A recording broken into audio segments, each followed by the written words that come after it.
Hello! Hi friends. ఈరోజైతే మన షాప్‌కి హెచ్‌పీ ల్యాప్‌టాప్ స్క్రీన్ రీప్లేస్‌మెంట్ కోసం అయితే వచ్చిందండి. ఈ ల్యాప్‌టాప్ వచ్చేసి స్క్రీన్ ఫిజికల్ డ్యామేజ్ ఉంది. ఈ ల్యాప్‌టాప్‌కైనా యాజ్ యూజువల్‌గా మనం బ్యాటరీ రిమూవ్ చేసుకోవాలి.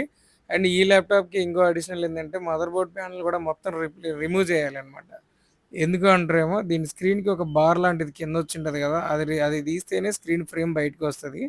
అటు తర్వాత దీనికి ఒరిజినల్ బీఓఈ స్క్రీన్ ఇచ్చాడండి. కంపెనీ వాడు దీంట్లో అయినా అదే ఉంటది. మనం కూడా సేమ్ స్క్రీనే ఏసాం. కావాలంటే ఒకసారి చెక్ చేయండి. ఇది 30 పిన్ 15.6 ఇంచెస్ స్క్రీన్ అనమాట. ఈ ముందర గ్యాప్ రాకుండా దీనికి డబుల్ టేప్ స్టిక్కర్ అయితే ఏస్తున్నామండి. ఇప్పుడైతే స్క్రీన్ ఫిట్ చేయడం సరిపోయింది. మీకేదైనా ల్యాప్‌టాప్ రిక్వైర్మెంట్ సర్వీస్ ఉంటే మాత్రం రండి. అండ్ మన దగ్గర రిఫర్బిష్డ్ ల్యాప్‌టాప్స్ కూడా దొరుకుతాయి. మీకు తెలుసుగా కావాలంటే మన పాత వీడియోస్ చూడండి. కర్నూల్‌లో కూడా మనది బెస్ట్ రేటింగ్ స్టోర్ అండి. మీరు కావాలంటే గూగుల్‌లో కూడా చెక్ చేయొచ్చు. Thank you so much friend. ఇటువంటి సర్వీస్‌కి ఏదైనా రిక్వైర్మెంట్ ఉంటే కాంటాక్ట్ అవ్వండి. మన వీడియో నచ్చినట్లయితే లైక్ చేయండి. Thank you.